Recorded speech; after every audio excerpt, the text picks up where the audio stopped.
What's up, y'all? Welcome back. Timothy Humble Cook. And as always, all praise, love, thanks goes to the Most High God, because I wouldn't be where I am right now without him. So, as always, don't thank me, thank God. So we getting back into the story. Now, I remember at the end of the last video, I was a little critical of the mother for being too easy on the second son after everything he did. And I'm not being too harsh on her because she's a woman. It's literally in women's nature to be a lot easier on children than they should be. But here's the thing. As the man, the father, the one telling this story, this is how I could tell that he ain't truly masculine. Because, bro, you gotta keep your woman in check. And it may sound effed up to people, but it's like, bro, you gotta be telling her, like, look, if you want to support him, that's one thing. But what you're not gonna do is be emotional support and destroy your own mental health. Because if you start to act worse or you start to prioritize him, then we gonna have issues, and this probably ain't gonna end up working out. So if we take him back into the house, that's fine. Because he may need support, we may take him back into the house, but he gonna be paying bills, and I don't need you trying to be extra support or trying to act like you a therapist or something. Let him get good with God. That's what you gotta do. But you sitting here and talking about, oh, she's been super supportive for, like, bruh, that's gonna destroy her own mental health. But she's a woman, so she's not gonna understand that. Again, I'm not saying you can't support or be there for the son, but you don't need to be his emotional support buddy or his therapist. You gotta let him deal with the fallout of what you gotta let him deal with that. That's God's judgment. With the idea of turning our backs on him, even though she knows she's been more sympathetic to Daniel, mainly because he's our son, and she wants to see him happy and stable. She's been struggling with the idea of turning our backs on him, even though she knows that what he did was unforgivable. When I told her about my conversation with Brian, she was visibly shaken. And again, only people who lack a true relationship with God say stuff like it's unforgivable. Now, I'm not saying, again, he don't need a therapist or a support buddy, but what he did is unforgivable. Well, if you want to say that, everything we did in God's eyes is unforgivable. But yet, God well, based on the Bible, heck, he probably don't forgive everyone. If you holding on to grudges with family and you don't forgive other people, how can God forgive you? Now, me, I'll forgive him, my family. I may still struggle and get a little irritated thinking about him, but that's just a human in me. And every time I do that, I ask God for forgiveness, and then I ask God to forgive them again. So you can't hold on to grudges with other people and family members. It don't matter what they did. You forgive them. Don't forget what they did, but forgive them. Love them from a distance. You can block them. You don't have to talk to them every day. You don't got to talk to them at all. Let God, trust me, them people that hurt you, God is dealing with that. But it's not your job to hold on to a grudge and never forgive. Because how can God forgive you? I don't deserve God's forgiveness. Nobody does. So who am I to permanently hold on to a grudge for a family member that's hurt me before?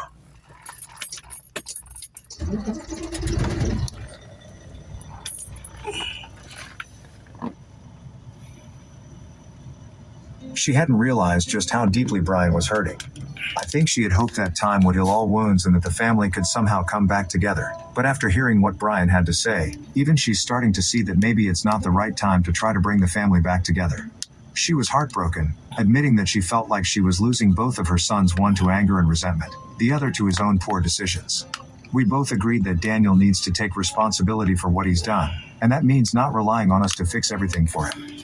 My wife has decided to step back from trying to mediate between the... Now, I'm glad that they both came to that conclusion. But look, notice what he said. My wife has decided to step back. Not, I told my wife she needs to step back.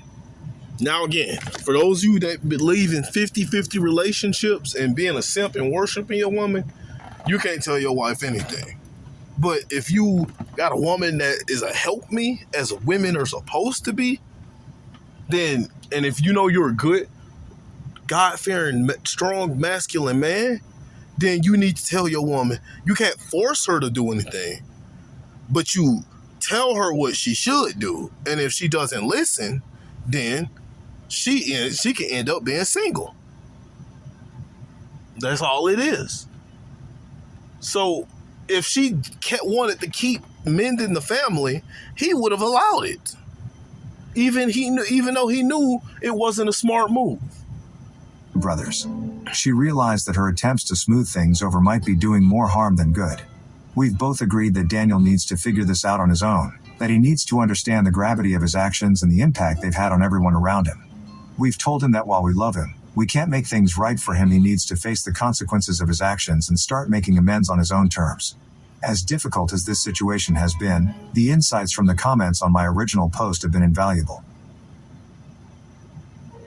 Since 1929, Shane Company has been making dreams come true with beautiful engagements. As difficult as this situation has been, the insights from the comments on my original post have been invaluable. They've helped us see things from different perspectives and given us the strength to make some tough decisions. We're still navigating this painful journey, but we're committed to doing what's best for everyone involved, even if that means making some hard choices. Thank you to everyone who shared their thoughts and advice. It's made a world of difference in helping us figure out the best way forward. Update 2. Hi guys, I know many of you are asking for an update, so here it is. A day or two after I talked with Brian, Daniel appeared at our door again, but this time, he wasn't just looking for forgiveness, he was looking for a place to stay. He looked disheveled and worn out, a shadow of the confident man he once was. When he stepped into the house, I could tell something was serious. Confident man? You mean semi-confident, insecure? You mean charisma? Insecure beta male with charisma. That's pretty much what he was.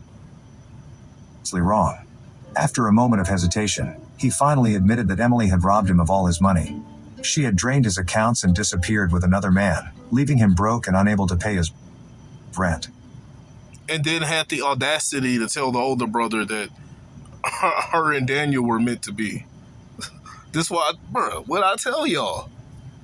Don't pay attention to what a woman says, pay attention to her actions.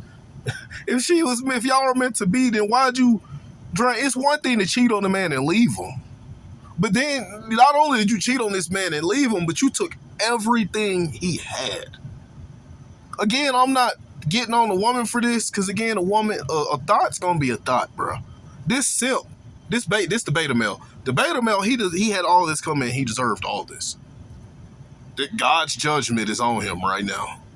And what he needs to do is take accountability for his actions and get a relationship with God and spend some time with just him and God. Both of the men in this story, not the person telling the story, but the sons, they both need to form a true relationship with God and learn how to be alone. Neither one of them are navigating their hurt properly. Now, with nowhere else to go, he was at our doorstep, hoping we would take him in. To be honest, I didn't want him in my house. After everything he'd done, after the pain and chaos he'd caused. And that's fair. That's fair. I did say, I don't know for a fact, I don't know if I was in this situation, if I would take a younger son if they hurt an older son like this, but even if I did, it would be strict rules, and I would expect them to get a job immediately and to be paying rent. And the second that they start tripping or doing anything or breaking any of my house rules, they gotta go. But that ain't saying I will for sure take him back, and that ain't saying that he needs to. If you don't want him in your house, I don't blame you at all. The last thing I wanted was to welcome him back into our home. But my wife, being the kind-hearted person she is, insisted that we couldn't turn our backs on him, especially not when he was in such a dire situation. And you, knowing that you ain't gonna stand up to your wife and allow her to make decisions, even though she's making decisions based on her emotions and not logic, you just gonna listen to her, right? I knew she didn't support his actions either, but seeing her son in that condition brought out the motherly side of her. It was hard for her to see Daniel, her once Brought out the motherly side, brought out, look, she's going on her emotions. bright and ambitious child, reduced to this state. After some back and forth, I reluctantly agreed to let him stay, but only under certain conditions. We let him in with the stipulation. Bruh, you're the man. Now, if you originally wanted to let him in with stipulations and conditions, I would have congratulated you. But you just relented to your woman. See, what I tell you at the beginning of the story, bro. I have the distinct feeling that this man ain't masculine. And more of the cracks are showing. What do you mean? Bro, you're the man. And some people may be like, oh, maybe she pays the most for the house, or maybe it's her house, or they have a 50-50 or so. Okay, that's fine. That just shows that he's not a masculine man. And what did I say? Growing up with a man that's not masculine for a father is just as bad, if not worse in some cases, as growing up with no father at all. He would put all of his efforts into apologizing to Brian and to Sharon, his ex-wife. Especially Sharon, because from what we knew through her family, she wasn't doing the best either. The betrayal had hit her hard, and she was struggling to pick up the pieces of her life. Sharon had always been a gentle and caring person, and she certainly didn't deserve the heartbreak that Daniel had inflicted on her. My wife and I made it clear to Daniel that his stay with us would only be temporary and contingent upon his willingness to make genuine amends for the pain he had caused. Daniel nodded and assured us that he would do as we asked. He promised that he would reach out to both Brian and Sharon, apologize sincerely, and begin the long road to making things right. For a moment, I thought there might be hope that he was ready to take responsibility for his actions. But that hope was short-lived. Over the next 2 days, it became clear that Daniel hadn't changed at all. Instead of taking steps to make amends, he reverted to his old, careless ways. He spent his time lounging on our couch, watching TV, and scrolling through his phone as if nothing had happened. He showed no signs of remorse or urgency, no indication that he understood the gravity of his situation. Weak. It was as if the reality of his circumstances hadn't sunk in. He wasn't devastated by the fact that Emily, his so-called love of his life, had betrayed him and left him penniless. That was obvious. Did you really think he changed? You probably listened to your wife and let her convince you that he's changed. Even though, like I said, women go on their feelings, not logically. So if she says she's changed, that's just her wanting to believe that because she's going on her feelings. It's what happens when you're not a masculine man and stand up to your woman. Again, the woman is just following her nature. It's in her nature to go on her feelings and to be a mother in this situation. But it's up to the man to put his foot down.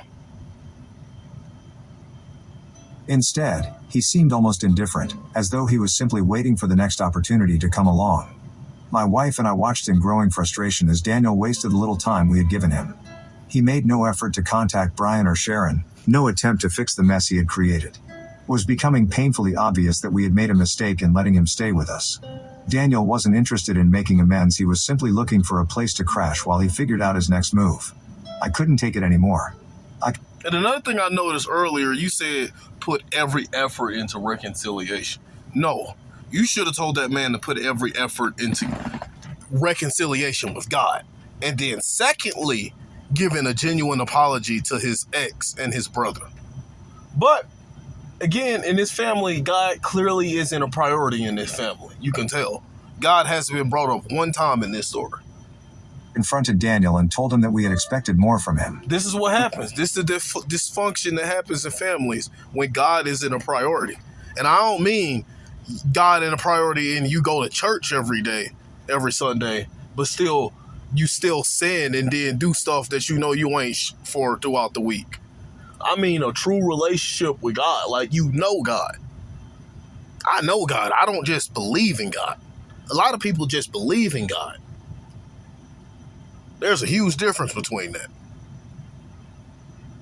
He had taken him in with the understanding that he would take responsibility for his actions, but instead, he was treating our home like a free hotel. My wife, who had initially been more sympathetic, was also losing her patience. She told Daniel that it was clear he wasn't ready to face the consequences I'm happy for her. So she was the first one to put a foot down, because you probably would have continued to just talk about it and not do anything. of his actions, and that he didn't deserve to stay with us if he wasn't So your wife run things in your relationship, I can tell. going to take his situation seriously. Without wasting any more time, we told him that he needed to pack his bags and leave within the hour. We made it clear that he wasn't welcome back until he had made genuine efforts to apologize to Brian and Sharon, and until we received word from them that he was actively trying to make things right. Daniel looked stunned, as if he hadn't expected us to take such a firm stance. But we had reached our limit. We couldn't enable his irresponsible behavior any longer. After Daniel left, it didn't take long for him to start bombarding us with apologies. Within hours of walking out the door, he was calling, texting, and leaving voicemails, all filled with the same desperate refrain. What a weak man. This is what happens when they really... But you can't... I'm starting to blame the father more than anything, bro. Because these men obviously weren't taught that a true relationship with God... Well, I mean... No, I can't blame him fully for that. Because when you get a certain age as a man, you can go out of you can learn this stuff yourself. Most people just don't. Hundreds of sorries tumbling out one after another. He pleaded for another chance, insisted that he was ready to change, that he understood the gravity of his mistakes now. But we knew better. This wasn't the first time Daniel had made promises he couldn't keep. We had been through this cycle before him messing up, apologizing, and then falling back into his old habits as soon as the pressure eased. We told him that we weren't the ones who needed to hear his apologies. His words meant nothing if they weren't directed at the people he had truly wronged, Brian and Sharon. We were done endorsing his free-spirited behavior, done enabling him to drift through life without facing the consequences of his actions. It was time for him to grow up, take responsibility, and realize that his choices had real, lasting impacts on the people around him. Family-proof your family with Place Alerts by Life 360. Around him. In the meantime, my wife and I have focused on supporting Brian and Sharon in any way we can. They're the ones who truly deserve our attention and care right now, and we're doing everything we can to help them heal from the wounds Daniel and Emily inflicted. It hasn't been easy, but we're taking it one day at a time, hoping that eventually, we'll all be able to move forward and find some semblance of peace. Update 3. Hi everyone. A lot has happened over the past few days, and I wanted to update you all on where things stand. First and foremost, my wife and I decided it was time to step in and give Brian some much-needed support. We could see that he was struggling under the weight of his responsibilities, especially with the kids. So, we went to his place and insisted that we take the kids with us for a week or two. Brian, being the dedicated father he is, was reluctant at first. He didn't... Yep. Not necessarily because he's a dedicated father. It's because he needed his kids to trauma bond. Both of your sons are in the wrong in this situation. Want to be separated from them, not even for a short while. But we knew that he needed a break, a chance to catch his breath and sort through his feelings without the constant demands of parenting. Hiding behind his responsibilities might provide temporary relief, but it wasn't a long-term solution. He needed time. So they're kind of understanding a little bit. They're still missing the God part, but let's see what he finna say. Time to heal, to really get a grasp on everything that had happened, and we hoped that taking the kids off his hands for a little while might help. After some convincing, Brian agreed, though not without a lot of hesitation. We assured him that the kids would be in good hands, and he could use this time to focus. Of course, my heart hurts. My heart hurts too much, Dad. I can't live without my kids because I'm scared to be alone. I'm scared. I never formed a relationship with God, so I need the kids. I don't need them because I'm a great father. I need them because I need them to be my trauma. I need them to help be my therapist in my trauma in the situation because I don't know how to be alone, Father. I get lonely. I get lonely as a man. This is all I'm hearing from the older son. On himself, to process his emotions without the added pressure. I could tell it wasn't easy for him. Those kids are his world, but I believe deep down, he knew that this was the right thing to do. Of course he knew this is the right thing to do. Long after we brought the kids... A lot of simps, beta males, women, a lot of people in America be knowing deep down inside that the life decisions that they make in life, they know deep down inside it's wrong. Maybe when he probably knew deep down inside when he was simping for this woman that this woman wasn't right for him. But he thought that if he gave her enough of his heart and effort and worshipped her enough, that she'll realize eventually throughout their marriage that he was the one. Home with us. Something unexpected happened. Daniel showed up at Brian's door. We had been waiting for this moment, knowing that sooner or later, Daniel would have to face his brother and try. Let me guess. Instead of apologizing, he's going to ask him for a place to stay.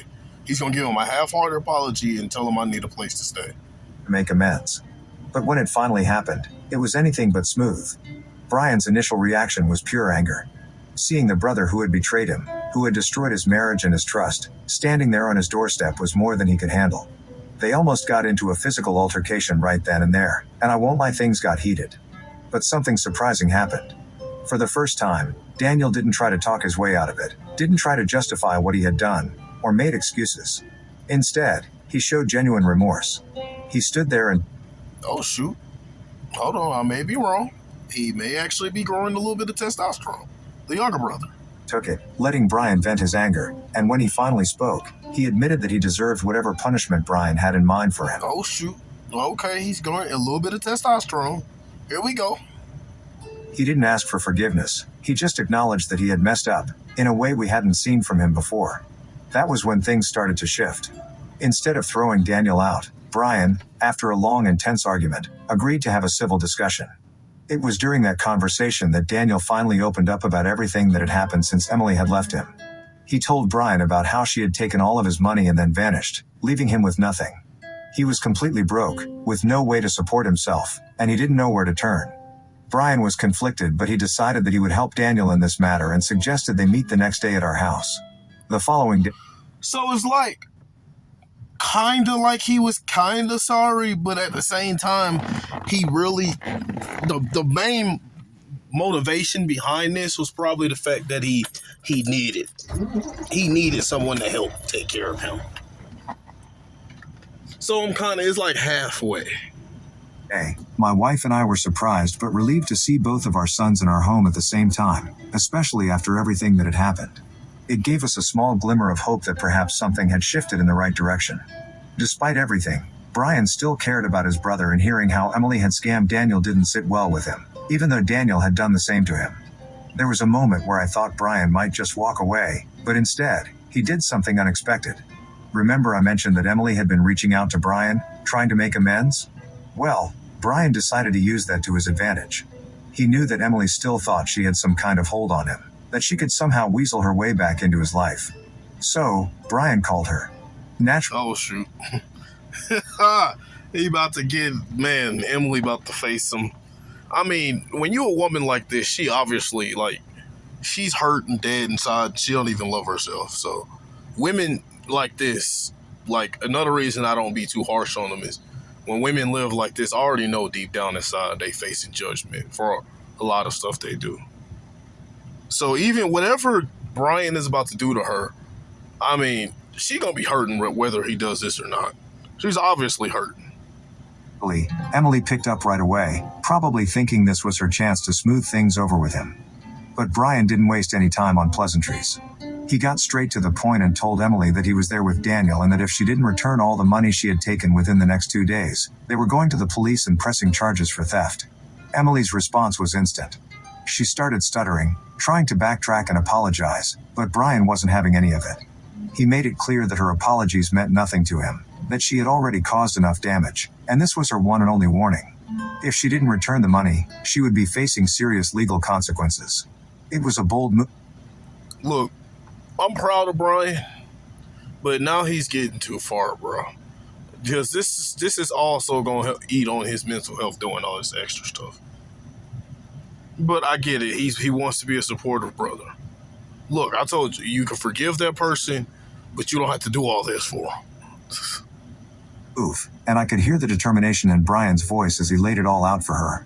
This wasn't about getting back at Emily, it was about holding her accountable for her actions and protecting his brother. She's already been held accountable for her actions, trust me. Any woman that lives... Let me tell you something about strong and independent women. Over 99.9999999% of them feminists too. 99.99999% of them, and about 95% of women in this country in general, are miserable inside. They absolutely hate their lives. They hate themselves. They're miserable. Like bruh. Once you learn woman nature, you'll understand this. And this is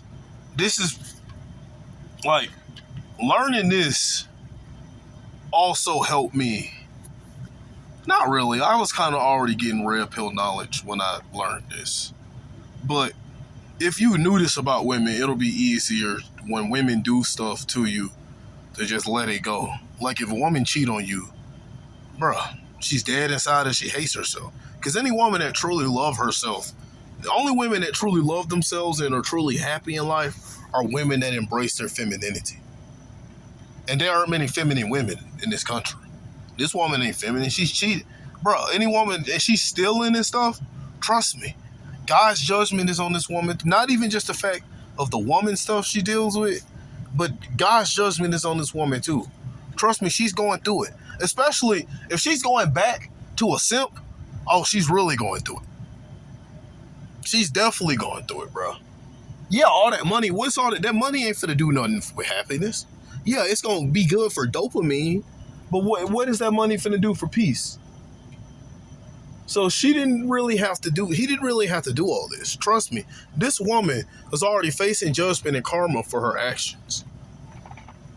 But let's see. Even after everything Daniel had done, the conversation ended with Emily practically begging for more time, but Brian wasn't budging. He told her she had 48 hours, and then he hung up. For the first time in a long while, it felt like Brian was taking control of the situation, setting boundaries, and refusing to let Emily manipulate him any longer. It was a turning point. See, he being the type of stern, no type of BS attitude man towards his woman that he should have been when they were in a relationship. This is another thing with beta males and simps. This is also another reason why some women may actually want to come back to the beta male or simp. Because once the beta male and simp leaves, he no longer gives her that feminine lovey-dovey treatment. So he now automatically appears more masculine again. And now it's almost probably like the man she fell in love with before, he fell in love with her and started being feminine. You get what I'm saying? So that could also be a thing. So he appears more masculine. Like when men are into women, most men, they tend to be way more masculine around him. Not just for him, but for all of us. After the call, Brian and Daniel sat down again, this time with a sense of shared purpose. They weren't suddenly best friends again, but they were... If I was Brian, after doing this, I'd be like, bro, some of them funds though, before I did this, if I were going to do this, I'd be like, look, the fact that I'm even doing this is way more than I have to. All I have to do is forgive you. I should have just forgiven you and then still told you to leave. Or if I was going to let you stay there, make you pay rent. But if I'm finna do this, bro, some of that money, I wouldn't even take half. I'd like maybe 25, 30%. That's mine now, little bro. It's a mutual understanding, a recognition that they both had been hurt by Emily. It would have been a mutual understanding. Yup, that 25%, 30% of that money I got you, that's mine now, little bro. In different ways, and that they needed to work together to resolve this. Brian made it clear that this didn't mean he... No, they didn't. They need to work together with God and get their... They both need their own relationship with God and learn how to be on their own. Forgiven Daniel, and that their relationship was still far from repaired. But for now, they had a common goal, and that was enough to keep the peace. In the days that followed, we kept a close eye on the situation. Daniel stayed away from our house, as we had agreed, and spent most of his time trying to sort out his mess. My wife and I focused on the grandkids, trying to give them a sense of normalcy during all this chaos. It hasn't been easy, but seeing Brian take charge of his life again, even in the smallest of ways, has given us some hope that maybe, just maybe, we can all get through this. As Brian had planned, within 48 hours, Daniel was able to recover most of the money that Emily took.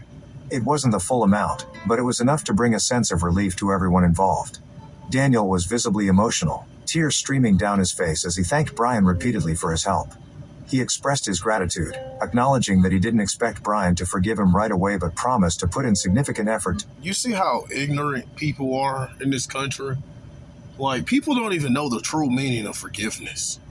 So you did everything. So in your case, he didn't forgive his brother, but he stepped out and did every other thing he shouldn't have did. The only thing he should have did was forgive his brother. To get a relationship, not in order to get a relationship with God, but in order for God to forgive you for your sins, you need to forgive those that hurt you for their sins. So you told people got this logic that, oh, you can do all this other thing, but he still haven't forgiven him? Well, bro, that's the only thing you should have done. This family is still dysfunctional. It's only a matter of time before something else happens in this family. And everything go right back to square one. Because all this family, God is not a priority in any of these family members' lives. Make amends for what he had done. This development provided a much-needed sense of closure for Brian. While it didn't erase the fact that his wife had cheated on him and his brother had betrayed him, it reassured him that he had done everything in his power to address the situation correctly. It was a confirmation that he... No, you didn't. Daniel should have did that on his own. If it was that easy to convince her, if he had that much evidence, then he could have did this on his own. All he had to do was ask you for forgiveness. You could have just forgiven him. And if he didn't notice himself, then you could have just told him straight up, if you got evidence, you can go to the police, right? Okay, all right, well, have a good one. I'll forgiven you, but I still need some time from you. I'm focused on my relationship with God and my alone time. So, give me a couple of weeks or so. And, I could hit you up. Maybe you could text me from every now and then and I'll respond. But don't expect this to be what this story made it. Wasn't at fault for the mess that had unfolded and that he had acted with integrity throughout. With this resolution, Brian... He was at fault. This is what happens when you're a simp and blindly trust and fall in love with women and worship them. Can now focus on moving forward with his life and dedicating himself to his children. We've assured him once again that we're always available to help with the... Now look, Emily, whatever she faced, some consequences, and that may have been part of God's judgment. Because what I also tell you, women, is when you choose to mess with feminine inner feelings, I follow my heart men, you don't know what you're going to get from that man. And that's what happened. A masculine man would have let it go. Well, no, Daniel would have did it on his own. But if Brian had some masculinity in this, Brian wouldn't have done all that for Daniel. Brian would have just forgiven Daniel and maybe given him the advice.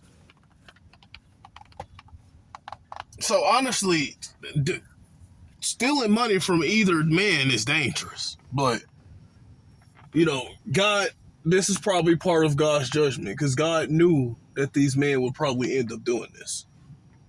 But that doesn't mean they're off the hook of his judgment either. Because God is obviously God is not a priority in this family. And if God isn't a priority, you're going to constantly face his judgment.